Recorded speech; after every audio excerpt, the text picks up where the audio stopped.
Today I am taking you to a peaceful village called Dunkhola, located near Chinchu Surkhet. This place is far from the city noise, the fresh air, green hills, and the sound of river make this place very special. Dunkhola village is surrounded by nature, local people live a simple life here, farming, caring for animals, and staying close to nature. Look at this village, small houses, smiling faces, and such a calm environment. Life here feels slow, simple, and beautiful. Size जान आँटिछ त्यो जाने अब जाने बेला लाटु छिटाउ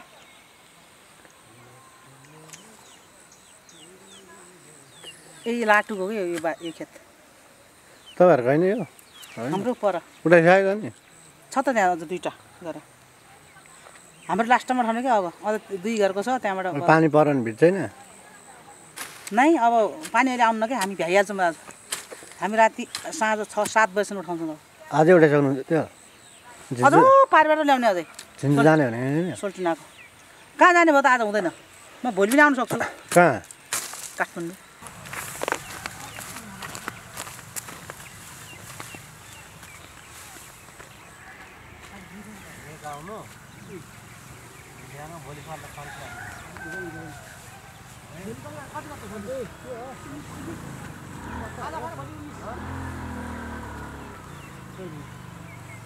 यो हो त्यसरी यो समाज रस्सीले सम तान्नु के ल ल ल ल खै यो लगाउनु यो माइ जाई यो कपालमा यो आङमा लाग्छ हो त्यसरी मैले ओर्थे त्यसरी ओर्नु त त्यसरी उठ्न सक्नुहुन्छ त्यो त टाइट भयो त अनि ल धक्काम एकछिन है ल फुल झऱ्यो धक्काउने बेला माइल चाहिँ यता लड नि त किन उठ्नु बिस्तारै बिस्तारै धान उठाइरहनु भएको रहेछ अनि हजुरहरूलाई अब कसरी उठाउनुहुन्छ अब केही हजुरलाई जे थाहा छ जे भन्दा नि हुन्छ एक दुई शब्द राखिदिनु न भइहाल्छ हाम्रो यो हामी डुङ्गी खोलावासी सबै दाजुभाइ दिदीबहिनीहरू आफ्नो सबै धानहरू काट्दा गहुँहरू काट्दा मेलामा सबै मिलेर सबै घरको सबै परिवारहरूले संयुक्तमा काम गर्ने गरिराखेका छौँ हामीले एउटा परिवारको एक दिन काम भ्याएर हामी अर्काको आज एक दिन मेरो भयो भने भोलि अर्को दिदीबहिनीको अर्को गर्दै हामी सामाजिक रूपमा सबैको काम भ्याउने काम गरिराखेका हुन्छौँ यसै गरी आज भोलि अब हाम्रो धानको सिजन छ धानको सिजनको बेला हामी अब आज दिदीको भयो भोलि मेरो पछि अर्काको गर्दै परिमो गर्ने सिस्टम छ हाम्रोतिर अनि यस्तै गर्दै आज अलि मौसमले पनि हामीलाई साथ दिइराखेको छैन पानी पर्ला जस्तो भएको छ अलि हामी हतारमा छौँ एउटा घरको धान उठाएर भ्याइसक्यौँ अब हामी अर्को ठाउँमा काम गर्न जाँदैछौँ अब भोलिका दिनमा हामीलाई आसमानले कतिको साथ दिन्छ हामी अझै 5-7 घरको काम गर्न बाँकी नै छ अब पानी नपर्दिएको भए हुन्थ्यो भन्ने भइरहेको त्यही पनि आकाशले कतिको साथ दिन्छ भन्दै यता हाम्रो छरछिमेक गाउँघर सबैमा हामी यसरी नै काम गर्ने गरेका छौँ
यो चाहिँ हाम्रो स्विट होम होइन दामी छ हामी चाहिँ यहीँ बसिरहेछौँ सो अहिले चाहिँ एकदमै घाम पनि लागेको छ एकदमै वेदरले पनि दामी साथ दिइरहेछ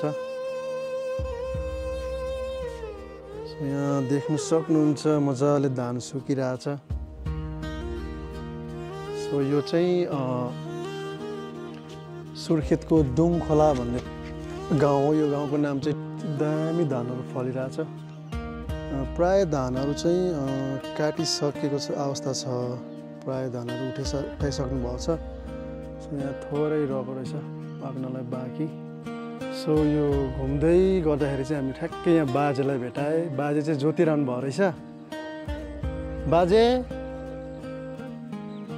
यो सबै जोत्ने हो र आज यो सबै भ्याउनु पर्ने परेसम्म भ्याउनुहुन्छ ए नाइ भोलि जाने हो यो चाहिँ हाम्रो घर छेउको बाजे हुनुहुन्छ सो त्यहाँ अघि यता निस्किने बेला पनि सोधेको थिएँ मैले आन्टीलाई जोत्न जानुभएको छ भन्दै हुनुहुन्थ्यो ठ्याक्कै फाइनली बाटोमै भेट भयो बाजेसँग ल जोत्नु न जोत्नु म नि हेर्छु हुन्छ हुन्छ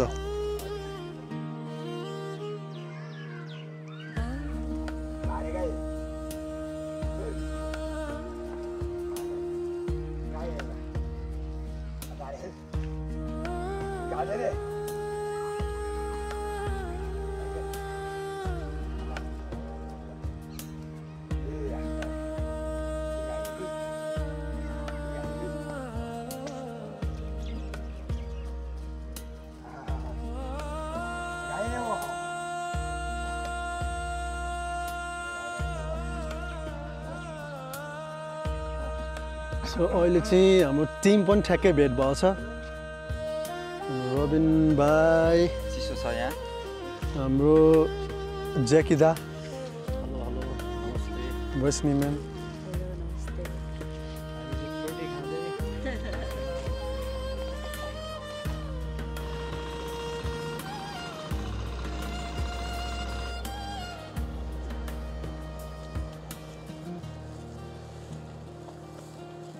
हामी चाहिँ ठ्याक्कै त्यो तलबाट आएको गाइस सो एकदमै एडभेन्चर पनि लिन सकिन्छ यो गाउँमा सो यो डोल्पामा लाइक फोक्सोन्डो लेक हिँडेर यो कस्तो लागिरहेछ रेशमीलाई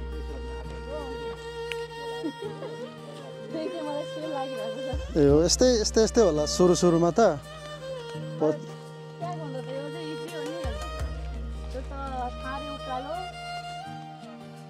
ठाउँमा बाटोहरू अलिकति अप्ठ्यारै छ पहिरोहरू गएर होइन भर्खरै पानी परेको थियो सो यस्तै हिँड्नुपर्ने हुन्छ होइन त्यस्तो त होइन होला काइन्ड अफ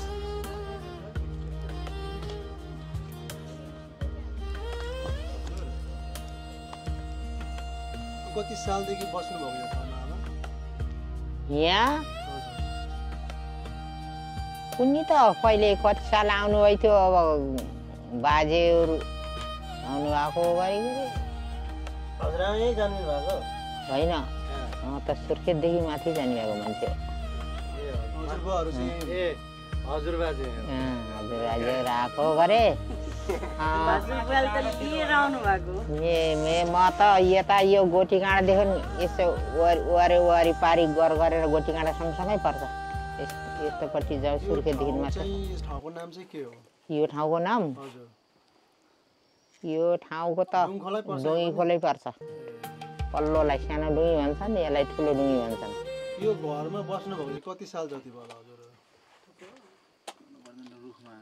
यो घर त बनाएको 4-5 वर्ष भयो होला पहिलाको घर त्यही बाढी पहिरो हुँदाखेरि यता पछाडिपट्टिको बान्ना खस्यो त्यहाँबाट त्यो बान्ना मिस्त्री लगाएर गराउनु त पठायौँ डर लाग्यो बस्न त्यहाँबाट अब छोराहरू यहाँ नबस्ने हुनन् के अरे हामी बुढी बस्ने होला भनेर त्यहाँ त सानो होचो बनाएको भुइँचालो जाँदा नि डर नहुने छोड्ने होला नि त होइन अब छोडिसक्यो अब जेठाको जान त पराएर हेर्न गएको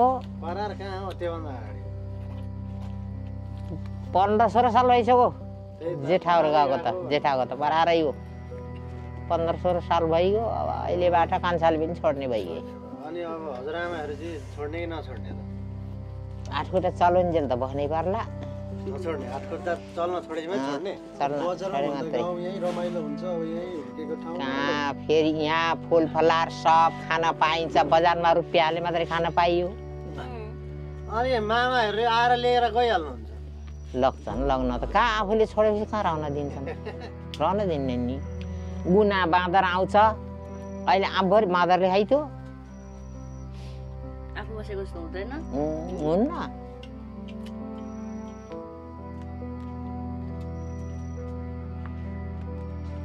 यहाँ त त्यो ऊ छैन, अनार छैन, एउटा अङ्गुर छैन, अरू सबै फुलफलार छ त। अङ्गुर अनार छैन। अरू सबै छ है, किम्बुहरू पनि देखिन्छ। प्रायः सबै कुरो फल्छ। साग सब्जी फ्रेस खान पाइयो। हो त आफ्नो आफ्नो नयाँ परेन, बजारमा किन्न पर्यो सबै थोक। ताजा ताजा खान पाइन्छ। जोत्ने मान्छे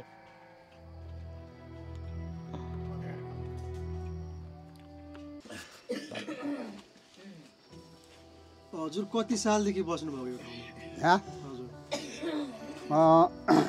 म जन्मै 2012 साल।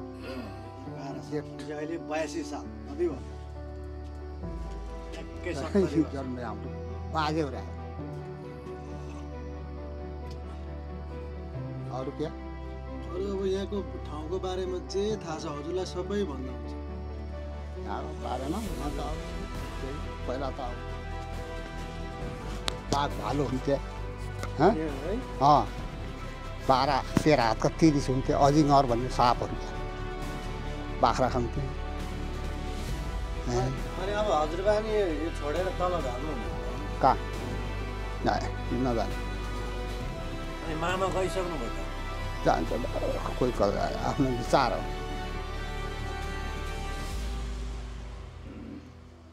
ओहो धेरै हालेको चिया।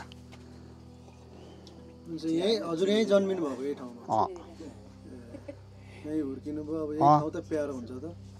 जहाँ अब यहाँ वरिपरि यति मिठा मिठा हजुरबा यो कुराहरू फल्छन्, एकदम अर्ग्यानिक खाना पाइयो। के लाउनु पर्दैन, खुर्सानी आफै उम्रिन्छ, करेला आफै उम्रिन्छन्। यहाँ बिक्री भयो भने जानुहुन्छ होला नि होइन? नगर्ने। अनि हजुरआमा त अब यहाँ बिक्री भएको छैन, बिक्रीको डेली गरेर त किन हुन्न, गऱ्यौँ त।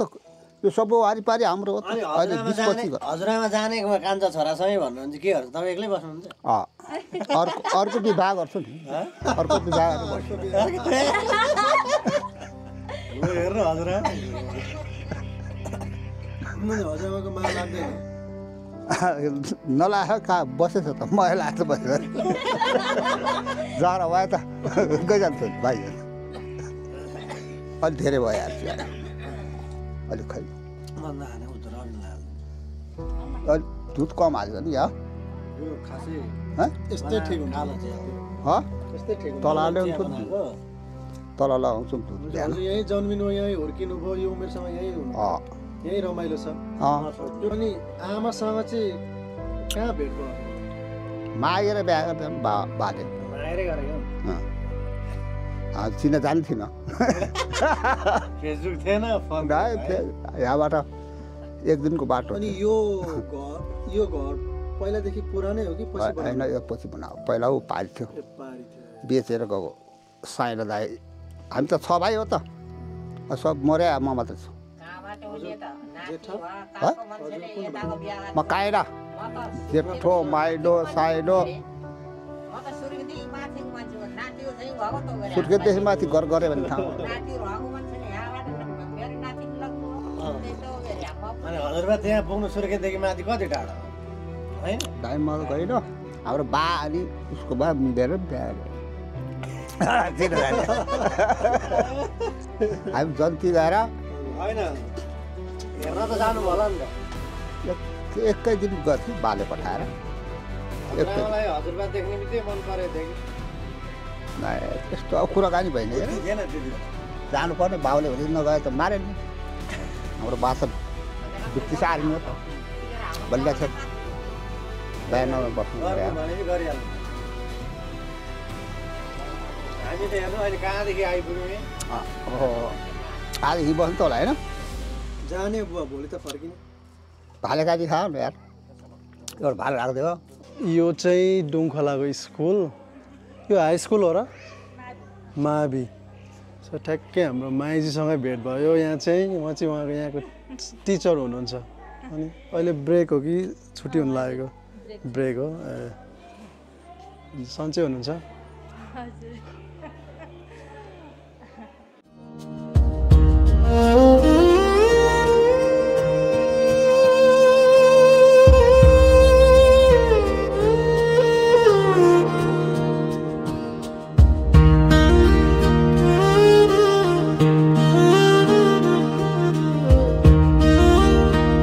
चिसो जाडो महिना सुरु भयो है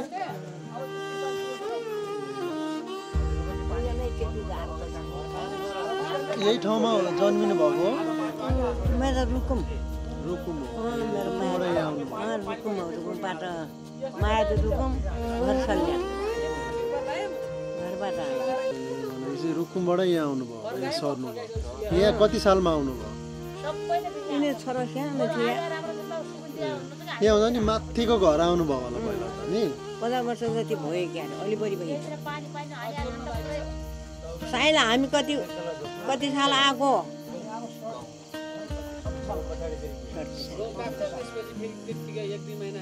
यो कान्छो त बसी बोले पाखोमा यस्तो ठुलो ठुलोमा मकै लाउँदा ठुलो ठुलो हो नि त्यति यस्तो सानो अर्को ठुलो हुने त कहीँ कुरो हरिना आइथ्यो छोरी 2 हुन् एउटी बित्ती एउटी छ अरू चाहिँ सानै बित्ती 5 भाइ छ र